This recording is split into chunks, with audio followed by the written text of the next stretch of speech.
पढ़ेंगे Henry's law, है ना। हेनरी का नियम जो है आपको बता देते हैं 12 के लिए बहुत ही महत्वपूर्ण है। वहां से न्यूमेरिकल भी आता है और ऑब्जेक्टिव भी आता है। 2 ऑब्जेक्टिव है, गिना चुना हुआ, है ना। और आपको बता देते हैं कि इसका जो फर्स्ट 10-15 मिनट का जो वीडियो होगा आपको बता देते हैं वो 11 के लिए भी मायने रखता है, 12 के भी लगता है और 9th के लिए भी लगता है। और हेनरी का जो नियम आएगा आपको बता देते हैं वो 12 के लिए क्या होगा, महत्वपूर्ण होगा। हम लोग को पढ़ना है, लेकिन इसे पढ़ने के लिए जो हमारा पीछे वाला जो वीडियो है आपको बता देते हैं, उस वीडियो का नाम आपको बता दें सोल्यूबिलिटी, उसको जाकर पढ़ेंगे तो ये आएगा समझ में। सोल्यूबिलिटी में हम बताए थे एक लास्ट टॉपिक जो था आपको बता देते हैं गैस का था। जैसे मान लें कि इसमें हमने पानी को डाला है ना, हम इसमें ऑक्सीजन को घुलाना चाहते हैं, है ना, और नीचे से ताप बढ़ाएं अगर, तो अब कोई पूछे कि ताप बढ़ाने पर ऑक्सीजन की विलेयता बढ़ती है कि घटती है, तो इसकी विलेयता घट जाती है, क्योंकि ताप बढ़ाने पर ऑक्सीजन का गतिज ऊर्जा क्या हो जाता है, बढ़ जाता है। अब हम पूछे इसी सिद्धांत पर आपको दिया गया था मछली के बारे में कि मछलियां जो होती है आपको बता देते हैं कि ठंडे पानी में रहना पसंद करती है और गर्म पानी में रहना, है ना, उसको जैसे गर्म पानी में वो रहती है तो उसका दम घुटने लगता है। इसका मतलब क्या हुआ, तुम देखो, तुम बता देते हैं कि सरोवर हो चाहे कोई तालाब हो, नदियों तालाबों में देखते हैं कि मछलियां अक्सर जो होती है आपको बता देते हैं किनारों पर रहना पसंद करती है ना। उसका भी रीजन आपको बता देते हैं, है ना, बस यही रीजन आपको बता देते हैं। हम आपसे पूछें कि ठंडे पानी में गर्म पानी की अपेक्षा गैस की विलेयता अधिक होती है ना। गर्म पानी में तुमको बता देते हैं कि गैस जो होता है आपको बता देते हैं ना निकलना शुरू कर देता है, क्योंकि हम जानते हैं कि मछलियां जो होती है पानी के अंदर आपको बता देते तभी रहती है जब उसमें ऑक्सीजन होता है ना। लेकिन गर्मी के कारण आपको बता देते हैं उसमें से ऑक्सीजन क्या निकलने लगता है और मछलियों का रहना उसमें, है ना, सांस लेने में बहुत कठिनाई होती है। इसलिए आपको बता देते हैं मछलियां जो होती है गर्म पानी की अपेक्षा ठंडे पानी में रहना क्या करती है, पसंद करती है ना। अब क्वेश्चन आता है कि मछलियां जो होती है आपको बता देते हैं कि ठंडे पानी में जैसे, है ना, नदियों और तालाबों के, है ना, किनारे पर रहना पसंद करती है, क्योंकि आपको बता देते हैं किनारा पर जो होता है आपको बता देते हैं ना कि पानी का जो वाटर जो है उसका वेपोरेशन जो होता है अधिक होता है ना, एज कम्पेयर टू, है ना, बीच में जो होता है आपको बता देते हैं ना। तो वेपोरेशन होता है किनारा पर, अधिक वेपोरेशन होने के कारण आपको बता देते हैं, चूंकि हम जानते हैं कि वेपोरेशन से क्या होता है, ठंडक महसूस होता है ना, इसलिए मछलियां जो होती है आपको बता देते हैं पानी के किनारा पर रहना पसंद करती है। अब हम जानेंगे कि ये तो बात हम जान गए, आपको बता देते हैं कि गैस की विलेयता द्रव में ताप बढ़ाने पर क्या होती है, घटती है। लेकिन अब जानेंगे हम लोग, थोड़ा सा दिमाग लगाओ, कि हमारे पास गैसें जो होती है आपको बता देते हैं, कुछ गैसें जो होती है आपको बता देते हैं अलग अलग गैसों के लिए जल में विलेयता अलग अलग होती है। जैसे हम पूछे आपसे NH3 के बारे में, है ना, और He के बारे में, ये दोनों क्या है, गैस है। हम आपको पूछें कि इसको अगर हम जल में घुलाएं तो इस दोनों में से ज्यादा कौन जल में घुलेगा, है ना, या ये हम पूछें कि दोनों में से किसकी विलेयता जल में अधिक होगी, है ना। तो ऐसा नहीं है ना कि यहाँ आपको बता देते हैं ना कि गैस है जो आपको बता देते हैं समान विलेयता होगी ना, अलग अलग गैसों के लिए, है ना, जल में विलेयता क्या होती है, अलग अलग होती है। अब हम सीखेंगे कि इसमें आपको बता देते हैं इसमें विलेयता किसकी अधिक होगी। तो हम आपको बता दें 2 प्रकार की गैसें जो होती है आपको बता देते हैं। कुछ गैसें जो होती है जल में कम विलेय होती है और कुछ गैसें जो होती है आपको जल में अधिक विलेय होती है ना। और ये बात जानेंगे कि कुछ गैसें, जैसे हम आपसे पूछे कि NH3 more soluble in water, मतलब क्या, ये सबसे अधिक जो होता है पानी में घुलता है, और हीलियम जो होता है आपको बता देते हैं ये लेस सॉल्युबल होता है, मतलब बहुत कम घुलता है ना। अब यहाँ से आपको रीजन पूछा जाए कि अमोनिया जो होता है जल में अधिक घुलनशील होता है और हीलियम जो होता है बहुत ही कम घुलनशील होता है जल में, ऐसा क्यों होता है, बस इसी के बारे में आज जानना हम लोग को देखेंगे। कि यहाँ NH3 है और CO2 है। ये जो होता है जब जल में इसको डालते हैं तो ये जल में घुलने की अधिक है ना प्रवृत्ति रखता है। मतलब NH3 और CO2 जल में अधिक विलेय होते हैं, है ना। यहीं पे देखा जाए कि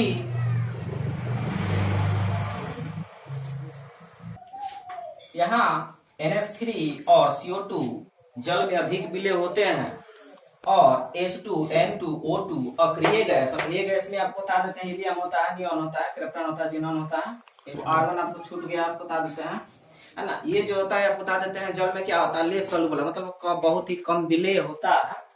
अब आपसे पूछा जाए कि इसका रीजन क्या है ना, तो रीजन इसका बहुत सारा हम दे सकते हैं ना। सिंपल सा बात समझो, बहुत सारा रीजन देंगे, बताएंगे, है ना। हम पूछें कि NH3CO2 जल में घुलकर इसमें और भी ले सकते हैं, आप बता देते हैं, है ना। SO2 भी लिख सकते हैं, SO3 भी लिख सकते हैं। ये भी हो सकता है, ये भी जल में अधिक विलेय होता है, ये भी होता है, ये सब कम होता है ना। अब इसका रीजन थोड़ा सा देख लो, आखिर ऐसा क्यों होता है ना। तो इसका सिंपल सा बात याद रखो कि जो गैसें जल में घुलकर अगर कोई कंपाउंड बना लेती है, जो गैसें जल में घुलकर अगर कोई कंपाउंड बना लेती है तो वह जल में अधिक विलेय होगा। ये रफ रूल है, आपको बता देते हैं, फिलहाल बता रहे हैं, बस दिमाग लगाओ। और जो गैसें जल में घुलकर, है ना, तत्काल आपको बता देते हैं कंपाउंड नहीं बनाती है, वो जो होता है जल में क्या होता है, कम विलेय होता है। अब हम पूछें कि ये जो गैसें हैं जल में, है ना, घुलकर कौन सा कंपाउंड बनाता है। तो अब देखें हम कि NH3 जल में घुलकर कंपाउंड बनाता है कि नहीं बनाता है, थोड़ा सा दिमाग लगाना। अगर कोई भी गैस आपको बता देते हैं ना जल में घोलने पर, है ना, डायरेक्टली, है ना, आपको बता देते हैं ना, मतलब जल्दी कंपाउंड बना लेता है, उसको समझते हैं, आपको बता देते हैं कि जल में क्या होता है, विलेय होता है, जल से उसको प्यार है, आपको बता देते हैं, तो घुल गया जल में। जिसको हीटिंग होता है वो नहीं घुलता, बात है ना। अब हम पूछे कि ये जब अभिक्रिया करता है तो क्या बनाता है, तो देख लो N1 है, जो होता है आपको बनाता है NH4OH, इसका नाम है अमोनियम हाइड्रा ऑक्साइड, है ना। उसके बाद हम तुमसे पूछें CO2 जल में घुलकर क्या बनाता है, तो यहाँ देख लो, है ना, H2 है, C1 है, ऑक्सीजन यहाँ 2 है, यहाँ 1 है, O3, इसका नाम जो है कार्बोनिक अम्ल। अमोनियम हाइड्रोक्साइड जो है आपको बता देते हैं कंपाउंड है। तो अमोनियम हाइड्रोक्साइड कब बना है, NH3 को जब जल में डाले हैं, NH3 गैस है, ये लिक्विड है ना, विलेय है तो कंपाउंड बना दिया, है ना। उसके बाद तुमसे पूछे कि SO2 जल में घुलकर क्या बनाता है, तो देख लो यहाँ H2, एक S है, H2SO3, इसका नाम है सल्फ्यूरस अम्ल, ना दिमाग लगाओ। उसके बाद हम तुमसे पूछे कि SO3 जल में घुलता है, तो ये आपको बता देते हैं H2 को ले लो यहाँ से, है ना, और S हो गया, ऑक्सीजन 4 हो गया, है ना। इसका नाम जो है सल्फ्यूरिक अम्ल। दिमाग लगाओ, यहाँ कंपाउंड में आपको बता देते हैं, थोड़ा सा दिमाग लगाएंगे। ऑक्सीडेशन नंबर आपको बता देते हैं जिस कंपाउंड में, मतलब एक ही है ना जाति का कंपाउंड हो और उसमें ऑक्सीडेशन नंबर जिसका अधिक होता है उसके लास्ट में इक लगाते हैं, और जिसका ऑक्सीडेशन नंबर कम होता है उसमें अस लगाते हैं। तो यहाँ ऑक्सीडेशन नंबर निकालोगे तो कम आएगा, इसलिए इसका नाम हो गया सल्फ्यूरस अम्ल, और यहाँ ऑक्सीडेशन नंबर निकालोगे तो 6 आएगा जो कि अधिक है ना, इसलिए इसका सल्फ्यूरिक अम्ल आ गया, है ना। अब हम तुमसे पूछे कि ये जो होता है आपको, ये गैसें जो होती है आपको बता देते हैं जल में अधिक विलेय होता है, क्योंकि यह जल के साथ घुलकर क्या करता है, कंपाउंड का निर्माण करता है। ये रफ आइडिया है। अब हम लोगों को देखना है कि ये जो गैसें होती है, ये जो होती है गैसें आपको वाटर में जो होती है लेस सोल्यूबल होता है ना, इसका कारण यह है कि H2O प्लस H2 ये रिएक्शन नहीं होता है O2 और H2O, है ना, ये भी रिएक्शन आपको नहीं होगा, आप बता देते हैं, है ना, ये रिएक्शन नहीं होगा। उसके बाद तो आप जानते हो, तुम बता देते हैं, ये निष्क्रिय गैस है। निष्क्रिय का मतलब ये अभिक्रिया करेगा ही नहीं, अभिक्रिया करेगा नहीं तो कंपाउंड नहीं बनाएगा, और कंपाउंड नहीं बनाया आप बता देते हैं तो ये जल में घुला नहीं, जल में घुला नहीं तो इसकी विलेयता क्या हो गई, कम हो गई। अब हम पूछे कि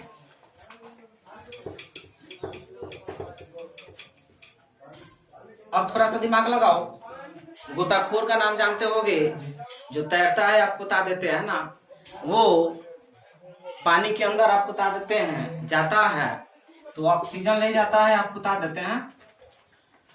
तो पहले के जमाने में जब है ना साइंस का उतना डेवलपमेंट नहीं हुआ था, तो पहले के जमाने में आप बता देते हैं कि ऑक्सीजन को ले जाता था, है ना, ऑक्सीजन को ले जाता था, है ना, सांस लेने के लिए।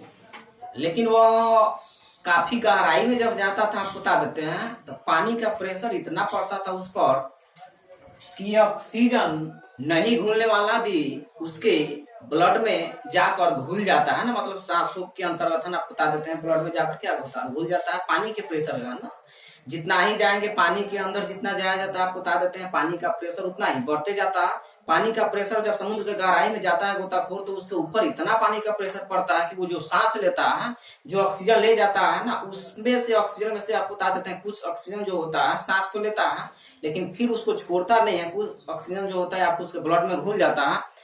अब जब वह आदमी आपको बता देते हैं कि जब है ना समुद्र के है ना ऊपरी सतह पर धीरे धीरे आता है, अब तो दबाव कम होने लगा, अब ऑक्सीजन निकलना चाहता है, आपको बता देते हैं, क्योंकि जानते हो ना प्रेशर अगर कम होगा तो ऑक्सीजन क्या होगा, निकलेगा, आपको बता देते हैं।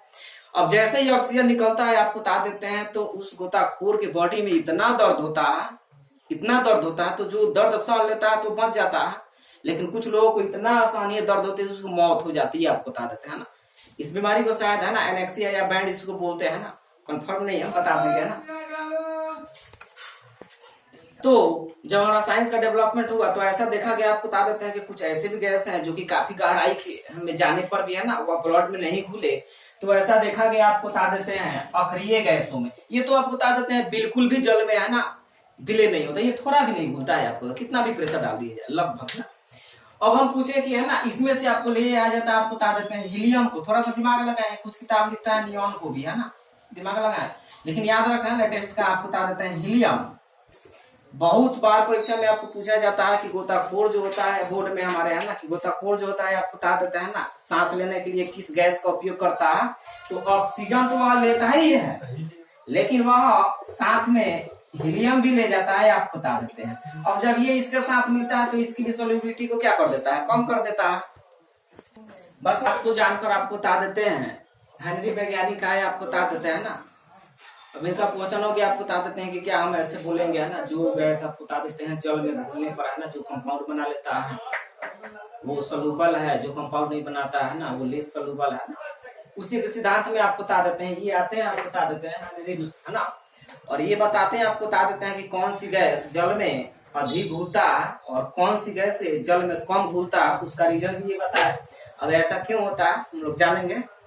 तो हेनरी नियम क्या कहते हैं, आप बता देते हैं। ये कहते हैं कि द्रव में किसी गैस की विलेयता जो होती है, आप बता देते हैं, वो जो होता है आंशिक दाब के क्या होता है, समानुपाती होता है। द्रव में किसी गैस की विलेयता गैस के है ना आंशिक दाब के समानुपाती होती है। समानुपाती का मतलब क्या होगा, मतलब क्या कि गैस का आंशिक दाब जितना अधिक होगा है ना द्रव में, उस गैस की विलेयता उतना ही अधिक होगी। आंशिक दाब का मतलब समझो, जैसे हम पूछे कि ये कंटेनर हमने लिया, आपको बता देते हैं, इसमें हम आपको बताते हैं कि NH3 को रखे, NH3 को, O2 को, N2 को रखे हम, है ना, तो हमें पता चला कि NH3 जो होता है इस जल में बहुत अधिक हो गया, आपको मतलब बहुत अधिक घुल गया। तब हम कहेंगे, कोई पूछेगा कि NH3 आपको बता देते हैं जल में अधिक क्यों घुला, तब यहाँ बताएंगे क्योंकि NH3 का आंशिक दाब जो होता है वो क्या होता है, अधिक होता है एज कंपेयर टू ऑक्सीजन और नाइट्रोजन। आंशिक दाब का मतलब क्या होता है? आंशिक दाब को हम लोग बोलते हैं पार्शियल प्रेशर। पार्शियल प्रेशर का हम एक नाम देते हैं पार्टिकुलर प्रेशर। पार्टिकुलर प्रेशर का मतलब क्या होता है? जैसे हम पूछें कि हम इस बोर्ड पर ऐसे दाब लगा रहे हैं, एक लड़का और आया, एक और दाब लगाया, है ना। अब हम पूछे कि इस बोर्ड पर कितना फोर्स लग रहा है ना, कितना प्रेशर लग रहा है, तो क्या हम जितना लगाया उतना प्रेशर, वो लगाया उतना प्रेशर, वो लगाया उतना, सभी को जोड़ देंगे तब हम बोलेंगे कि इस बोर्ड पर उतना प्रेशर लग रहा है ना। लेकिन हम पूछे कि मेरा प्रेशर कितना है, तो उसी प्रेशर को हम लोग बोलते हैं क्या? पार्शियल प्रेशर, है ना। जैसे हम बोले कि 4 गोला का है ना, इस पर दाब लगा रहा है ना, तो हम पूछे कि इस बोर्ड पर कितना दाब लग रहा है, तो चारों का प्रेशर हम मेजर करके चारों को है ना जोड़ देंगे। लेकिन हम पूछे कि मेरा कितना लग रहा है प्रेशर, है ना, उसी प्रेशर को हम लोग बोलते हैं क्या? आंशिक, है ना, पार्शियल प्रेशर, है ना। तो पार्शियल प्रेशर का मतलब क्या होता है कि इस पानी में जो होता है ये तीनों दाब लगा रहा होगा, है ना। लेकिन जो सबसे अधिक जिसका दाब होगा वो घुलेगा।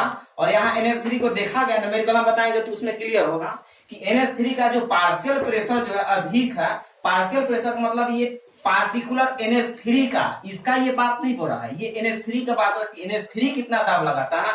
तो मेजरमेंट से पता चलता है कि NH3 का जो होता है आंशिक दाब क्या होता है? अधिक होता है एज कम्पेयर टू इसके, है ना। इसलिए जल में क्या होता है? अधिक सॉल्युबल होता है। सारा पार्शियल प्रेशर को हम लोग P द्वारा डिनोट करेंगे। ये जो होता है समानुपाती होता है। समानुपाती का साइन ये होता है, समानुपाती जो होता है ये जो होता है x के समानुपाती होता है ना। अब यहाँ P क्या है? तो P partial pressure of gas है, गैस का आंशिक दाब है ना। x क्या है? तो x के बारे में थोड़ा सा दिमाग लगाएंगे।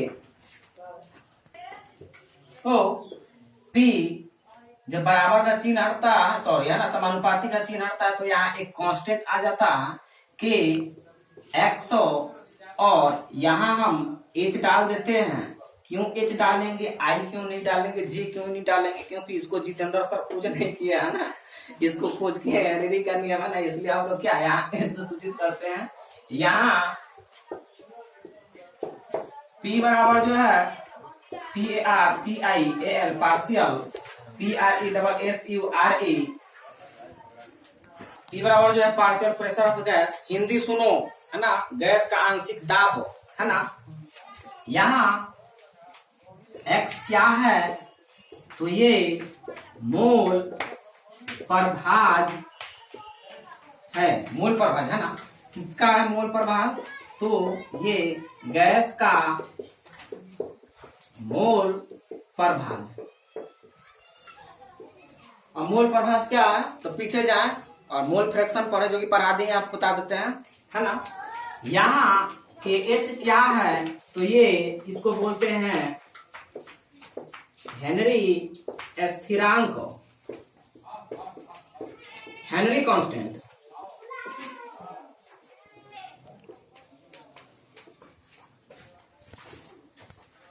यहाँ P जो होता है x के समानुपाती होता है। मतलब यहाँ क्या बात समझो, थोड़ा सा इसका फीलिंग समझो।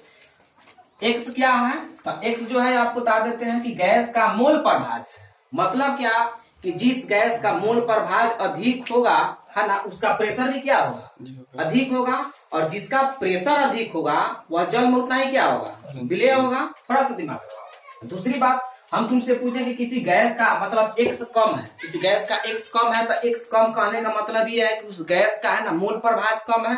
मोल प्रभाज जब कम होगा तो पार्शियल प्रेशर कम होगा। जब पार्शियल प्रेशर कम होगा तो वह जल में क्या होगा? लेस सॉल्युबल होगा, है ना। उसके बाद हम तुमसे पूछे हैं यहाँ कि P जो होता है जब समानुपाती का चिन्ह हटता है, आप बता देते हैं, तो KH लग जाता है। H इसलिए लगता है कि हेनरी ने दिया है, इसका फर्स्ट लेटर ले लिया, है ना। ये जो होता है आपको, है ना, यही हेनरी देखेंगे